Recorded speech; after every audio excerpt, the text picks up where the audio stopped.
फहमीदा साहिबा, आपसे जानना चाहूँगा, पहला सवाल तो सेम ही है, कामयाब होगी या नहीं होगी। यकीनन जिस तरह इफ्तिखार साहब ने बताया कि ओवरसीज़ पाकिस्तानीज़ की अच्छी खासी तादाद है जो पाकिस्तान तहरीक इंसाफ को सपोर्ट करती है। उसका रिसेंटली एग्जांपल हमने देखा जब 24 नवंबर को एहतजाज की कॉल हुई तो काफ़ी ममालिक में एहतजाज रिकॉर्ड हुआ। और फ़र्ज़ कर लेते हैं कि ओवरसीज़ की हद तक ये सिविल नाफरमानी की तहरीक कामयाब हो जाती है, रेमेटिस कम हो जाते हैं, अल्टीमेटली पाकिस्तान की इकोनॉमी को ही नुकसान होना है। तो ये स्टेप जो उठाया जा रहा है पाकिस्तान तहरीक इंसाफ का, इसको आप दुरुस्त समझ रही हैं और कोई हल नहीं है इस मामले का? देखिए, जैसा कि आपने खुद कहा कि 2014 में जब उनके साथ सारी मशीनरी या ये कह लें कि उस वक्त की सारी एस्टेब्लिशमेंट और सारी फोर्सेस उनके साथ थी, तब भी उनकी जो ये सिविल नाफरमानी की तहरीक थी वो कामयाब नहीं हो सकी थी। और उसकी बहुत सारी वजूहात होती हैं। पॉपुलर होना और प्रैक्टिकली सड़कों पर होना और प्रैक्टिकल इम्प्लीमेंटेशन करना बहुत सूरत हाल अलग होती है। अगर तहरीक इंसाफ की यही स्टेट पावर होती, उनकी लीडरशिप इतनी ही स्ट्रांग होती और इसी तरह वो लोगों को निकालने में कामयाब हो जाती तो इस वक्त तक सूरत हाल बहुत मुख्तलिफ होती। और इस बार के जो उन्होंने सिविल नाफरमानी तहरीक का ऐलान किया है, उसके साथ साथ आप ये देखें कि उन्होंने मुज़ाकराती एक कमेटी भी बनाई है, जो कि अभी तक ये नहीं मालूम कि वो मुज़ाकरात किसके साथ करेंगे।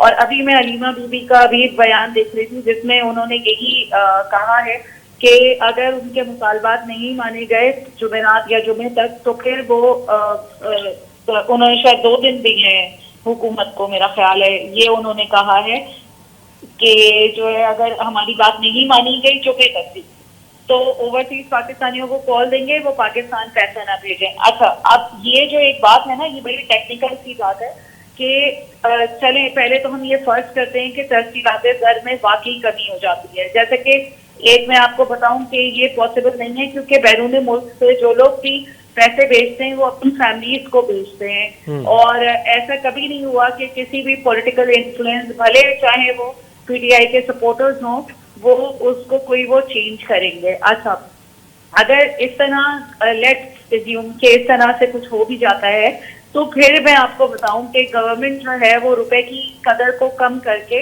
इसके जो इफेक्ट है उसको बहुत आराम से रोक सकती है, क्योंकि जो आपका एक्सपोर्ट इंपोर्ट होता है वो तो हुकूमत के पास ही होता है। तो रुपए की कदर कम करके वो उसको आराम से कंट्रोल कर सकते हैं। ये उस वक्त हम एज्यूम करें एक्सट्रीम सिचुएशन है। अच्छा, अब दूसरी तरफ मैं आपको बताऊं कि मुझे नहीं लगता कि ये ऐसा पॉसिबल होगा।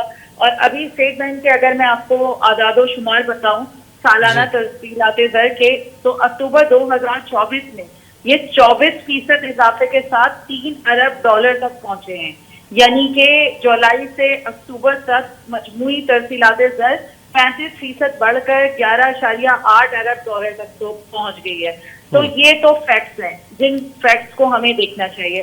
दूसरी तरफ ये देखना चाहिए हमें कि इस वक्त इमरान खान खुद ग्राउंड पे मौजूद नहीं है, वो बहुत कमजोर पोजीशन में है, उनकी पार्टी में टूट फूट हो रही है। इस वक्त उनकी जो पार्टी है उसके अंदर एक तरफ जो है वो नन भावच की लड़ाई शुरू हो गई है, उनकी जो पंजाब की क़यादत है वो गायब है, उनकी जो केपीके की क़यादत है वो उसके अंदर भी बहुत सारे पॉलिटिकल डिफरेंसेस चल रहे हैं। इधर जो उनके पैसिफायर फैक्टर्स हैं, गौहर अयूब चेयरमैन तहरीक इंसाफ, वो चाहते हैं गौहर खान साहब और उमर अयूब साहब के वो किसी तरह एस्टेब्लिशमेंट से बात करके कुछ किसी पोजीशन पे पहुंचे और करें। लेकिन प्रॉब्लम ये है कि उन्होंने तमाम दरवाजे अपने पॉलिटिकल जो लोग हैं, एंटिटीज हैं, उनको उन्होंने बंद किया हुआ है।